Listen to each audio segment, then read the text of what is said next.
What up? It's DJ Hazmat and Matty Wills checking in one time on a bye week. What's good, yes, Haz? it's Matt and Matt Live. Of course, we're going to continue to work. We know the Browns Absolutely. are off, but we still got to give the people what they want. They want to talk Absolutely. Browns even when the Browns aren't playing. You know how diehard we are as fans out here.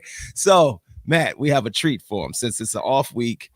What up, John? We see you out there, bro. Appreciate the comment. Make sure y'all keep those comments rolling in. Yeah, because we'll be reading those off as well. And maybe we'll be able to get to some of your questions for our special guest, special guest you were alluding to. Yes, and because it's a bye week, we reached out to the Browns, and one of the players was gracious enough to come on Matt and Matt Live. One of the current Browns players. Give it up for offensive guard Chris Hubbard, ladies and gentlemen. Yeah. How you doing, man? What's going on, bro? We know you off today. So first and foremost, we appreciate you lending us a few minutes of your time. No, it's valuable. Of course, man. You know, I'm just chilling at the house and just enjoying my dogs and the company that they bring to me, you know. Dogs, huh? What kind of dogs do you have? I got an English American Bulldog and I have a Maltese Yorkie mix. Ah, he got some of them expensive dogs. Nah. You know, exclusive dogs. You had to get that dog shipped in, probably. Yeah, they were shipped in, but you know, they're great companions, though. Great companions. That's what's up. That's what I have 2 cats in my house. How you feel about cats? Not too cool. not feeling it. Not too cool because my wife she wanted to have a cat at one point, and I'm like, man, you know, they're very. Oh man, happy wife. I know. Happy life, indeed. Yeah, trust me. But then she was like, I'm gonna get a dog. Oh, okay. I understand. I'm just me as far as cats versus dogs. Now I'm not snuggling up next to my cats. They don't sleep with me or anything. I make them get down off the table. Right. But it's just the maintenance aspect of the 2 pets. You know, like dogs are high maintenance. Ooh, yeah. High maintenance. How does it feel to have to get up because you've been in Cleveland for a while now? You know what it's like in the dead middle of winter, and the dog got to go do his thing, and you got to get out there. Yeah, it's tough, but you know what? I have this. I have these dog collars for my dogs, so they're able to roam around, and it makes it easy for me. And I also use people call it doggy concierge that they'll come out and walk the dogs and let them poop and pee and everything that they do in business when the time comes. So you got things that help in place of those my time when it's cold out and everything. So we got a plan. Yeah, you gotta have. You can do that when you get a $13.5 million signing bonus. You can get somebody to come walk that dog for you.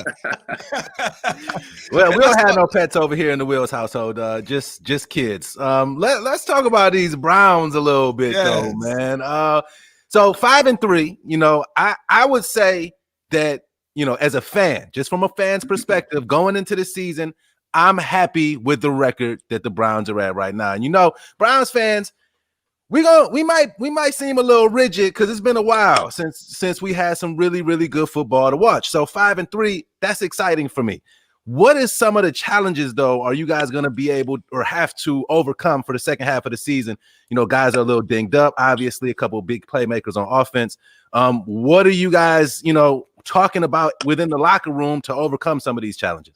I'm gonna start off saying first, man, we aren't satisfied, man. It's more meat on the table, man, that we can overcome. And like I said, like we're having a lot of our injured players come back. That is great. You know what I mean? Like it's amazing to have for the second half of the season. Those are the key aspects, man, that you want to have, man. If you have a healthy team halfway during the season that can continue to go on, man, who knows where it might go. You know what I mean? Our thing is to take it 1 week at a time. And we're going to focus on what's best for us, what works best for us and our system. And we're going to let those chips fall where they lay and make the best of the outcome. So for us, man, we just got to come out in the second half and just dominate, man. Very dominate. Not it's all about us, no one else. You know what I mean? When it comes to playing football, it's about the Cleveland Browns, man. Nobody can stop us but ourselves. So for us to go out there each week from the second half on, we just got to handle business. And I wanted to ask, with this season being in a pandemic, and the challenges that have come with that. We heard today that Baker Mayfield was placed on the COVID-19 list for coming in contact with a staff member who tested positive. Yeah. What has the Cleveland Browns process been like? Because they've been doing a great job thus far of not, avoiding a breakout throughout the team. Right. What has been the process, and is it difficult? Is it grueling? How have the players been handling the process? I think we've been handling it very well, man. Coach Stefanski, man, and everybody in the organization has been following the guidelines, making sure that we stay healthy and safe during this time of pandemic. We've been staying apart, and we've been using our Connect Sons. Those are the devices that keep us, that lets us know how far and how close we are to a teammate. Mm-hmm. And so far we've been doing well, man. And just to see that today, it was just like, oh man, I don't think it's a big deal, but it just lets you know, man, this thing is still out here floating, man, and continue to will flow. And for us, we're just staying hard on just staying in the house and making sure we're all healthy and our family as well, so that's my biggest thing, man. My family is important to me. I don't want to bring it to nobody. I don't want to go, take it to nobody. So don't bring it in, please. If you feel those symptoms, please stay at the house. That'll help everybody out. And that's the one thing that coach has been telling us. Like, if you have the symptoms, you feeling those kind of symptoms, stay at the house, and we'll get tested. So. Better safe than sorry, for sure. Again, we're speaking with Chris Hubbard of the Cleveland Browns, O-lineman. Make sure you drop your comments. We'll get some questions fed to him from you guys as well. But coaching staffs, man, that's a hot topic for the Cleveland Browns every year, even before you got here, Mr. Hubbard. I'm not sure if you're aware of that, because they switch all around often. But me has always talked about in our fan view, our perspective every game. And it looks like to us, we found something for real. Like, honestly, it looks like for the first time we have like something that we can really truly build on. How does it feel? Is there a big difference within the locker room now that it seems like, well, I don't know if you're going to answer this, but does it seem like we found something to you? And does it feel like that in the locker room? I do. Everything is meshing well together, man. And I love that coach is so true and so real to us, man. And he's always holding us accountable for our actions of, what we need and what we do. That's a big part of, succeeding and going along in this business, this game, man. You need that person that can be transparent towards you. Coaches that are transparent, letting you know, hey, man, we need that. You know what I mean? Like, we need you here. We need you in this spot. So for us, man, we really take that into consideration of, man, people that really care about you, man, and they want you to succeed. That's what you really want as far as the coaching staff, man. And they put you in the right position to go out there and play at a fast level. Now we see Coach Stefanski. He's looking real cool. The ladies like him. They think he's a good looking dude, and he's really calm and collective.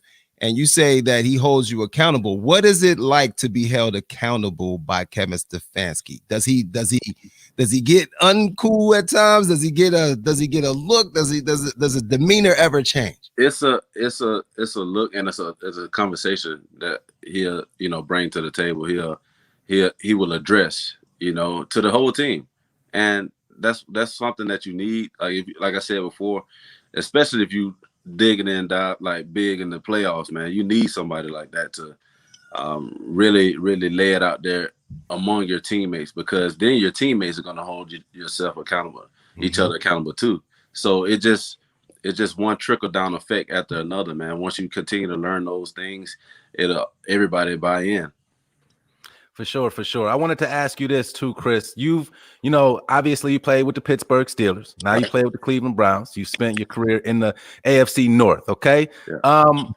This division might be the toughest division in football. And this season, you guys are certainly making the case with all the records of the top 3 opponents, and even the Bengals, who are no pushover, that this might be the toughest division in football. Is there a pride that you have just repping the AFC North, or is it always just like, man, whoever is on the schedule, you just want to beat the snot out of them if you can? It's a little bit of both, man. But honestly, this division is tough, man, and that's another reason why I wanted to continue to stay in it. It makes you realize how important each week is, man, and it's a competitive doggone division, and I love it. It's gritty, it's grimy. You know, when it comes down to who's gonna run the ball the most, that's what it's gonna boil down to. And I like when it gets cold, man. You can't tell me no other great place to be on Sunday is in that arena, in that stadium, man. Playing a division rival team, and it comes down to the last couple of minutes of a game like we played in Cincinnati, man. Come on, like if that give you no butterflies, no chills, man, I don't know what's wrong. So like that, those moments like that, man, means a lot. Really. I mean, those moments like that feel good once we've won, but us as fans sitting here watching, we're like, oh my God, the cardiac kids. But so let me ask you, is there a little bit of a revenge factor for you, knowing that your former team was the Pittsburgh Steelers when you play them? Is there any extra, something with that? That is always. I feel like it's always love there, man. You know what I mean? Like they it's a top tier organization, man. Like being there, but it's always like I got to go after them regardless, man. This is what I'm here to do, and this is what Cleveland paid me to do, and I'm going to continue to do that. So. Man, whenever I do play Pittsburgh, it's an emotional game because I know how that place is, and we always talk about Pittsburgh, man. Pittsburgh here in Cleveland, like it's like, man, we got to take after them when we got to go in on them, So that's how I look at this game, man. I still keep that tradition going, you know what I mean, as far as like playing them every time we can. For sure. So, well, you're a Cleveland Brown now, man. So we love you here, big dog. I'm gonna throw that out there. we just in case you didn't know, we don't like them. Okay, so, but that's how. I mean, I get it. They are a class organization. We do give them respect. Absolutely. But the rivalry is, how fans can get. I wanted to ask this. There's been this thing, Odell Beckham Jr. has been lost for the season, but prior to that happening, there seemed to be, well, at least the media saying that there were chemistry issues. Do you give any credence to the fact that Baker Mayfield may be a little bit more comfortable playing if he doesn't have to force the ball to OBJ? You know what? I don't really know, man. I just feel like playmakers make plays, and you know what he can do when that ball is in his hands. So, the lights come on big time. Everybody like, oh man. Well, OBJ got the ball. What he's gonna do? You see what he did in Dallas. Stuff like that is exciting, man. You see what he did Cincinnati game when we played them the first time here in Cleveland. So it's electrifying, man. So I don't feel like it's a chemistry issue at all. Like I just feel like it's just awareness, man. We're just trying to balance everything out. We got a lot of great players on this team, man, and that's what you're thankful for, to have all these weapons, and you got to be able to use them well as you can, and that's what coach is trying to do. Chris, we ain't gonna hold you again. Of course, we got Chris Hubbard on Matt and Matt live, offensive lineman for the Cleveland Browns. And I do want to, I'd be remiss if I didn't ask you this before we let you go, brother. Do we have a week when Nick Chubb is gonna be back with the squad? Man, I'm just letting you know, man, the Dark Knight is coming out of his cave. That's his nickname? Yeah, I call the Dark Knight. Man, it was crazy, man. Him love Batman so much, but I call him the Dark Knight because that's he's quiet. Right. As soon as you get that ball in his hand, who knows what may happen, man. I wanted to ask you, how fun is it to block for that backfield? I mean, when those guys get the rolling, and you guys, because back in you had some record back in high school for how many pancake blocks. You was like a pancake block specialist. Yeah, putting people on their back. So when they call that run, are you looking to add to your list of pancakes? Does that excite you when it's like it's time for Nick Chubb to get the ball? Oh yeah, man. Nick Chubb, Kareem, the whole backfield, Dontrell Hiller, Dearness Johnson, man, and all those guys can tote the rock, man. And that's what Coach Stomp Mitchell has a great awareness of putting those guys in the right position, man. And like when we do run that ball, I'm all about it, man. I think I'm a better run blocker than pass blocker. So, man, when it's time for that to happen, I'm ready to go. Now I know one of your fellow linemen, Wyatt Teller. Is there any information about when he'll be back? Because I think we got a great offensive line with a collective of you guys, and I know you got to be missing him. Yeah, I think for the most part, I think he'll be back soon this week. I think I'm not sure. During this bye week, I got to check up on my guy, man, to see how he's doing. We just tried. For me, I was just trying to get a mental break, man, and because it's about to be a ride, man. This second year, so it's go time, man. Well, while we taking a mental break from football, we just had an election. There's going to be a change of power. And I just wanted to know how you felt about your home state for the first time turning blue versus red. You're from Georgia, and Georgia became a blue state this year. How did that make you feel? How did that make you feel about your home state? Oh, man, it feels amazing, man, because finally for a change, people start to realize, man, like, man, it's more to just presidency. It's more because you have governors, you have the Senate, you have people, local people that really needs to stand out, man. And so, just see that happen and make a change. It spoke volumes, man. And a lot of us, we shed tears and cried because of this happening, because it's a big movement, man. And like I get emotional thinking about it because I have friends that have been in situations of, getting pulled over and all that stuff and trying to make changes and things like that. And it's just like, man, it's not going to be that same racism no more. You know what I'm saying? Like, it's not. Well, racism ain't going. Half the country voted for, but yeah, man, it was amazing to see that happen. To see those states that normally would go Republican to change. So that was awesome. So you got your Van Jones on, huh? You got your Van Jones on. You teared up on us. I ain't gonna lie to you, I did, man, because it's a monumental movement, man, and it spoke volumes, man. For even Kamala Harris, man, like that's big, man. Yeah. For the women out there, you got women to look up to another woman now, man. You know what I'm saying? Like that's awesome. Awesome, man. Awesome. Historical. And you knew that was Mary J. Blige and not Beyonce that she walked out to, right? Man, come on, man. Like, yeah, that's a lot of people don't get it, man. You know how this world is. That was Van Jones mistakenly said that Kamala Harris came out to Beyonce, but it was a Mary J. Blige. It's cool. You need to know his history, man. Yeah, Van pick up a black card, then drop one, then he pick one up and drop another one. So, that's how you know you need to do some more research, bro. It's all good. A little bit more research. Hey, we really, really appreciate you taking the time on the bye week to come holler at us, man. We're new. We're trying to, get our thing going. We love the Browns. We love that you love playing here and putting on that orange helmet, man. Means a lot to me because I'm an old Browns fan. I'm from back in the day Browns fan. You might not be able to tell, No, man. Hey, man, you look like 21, bro.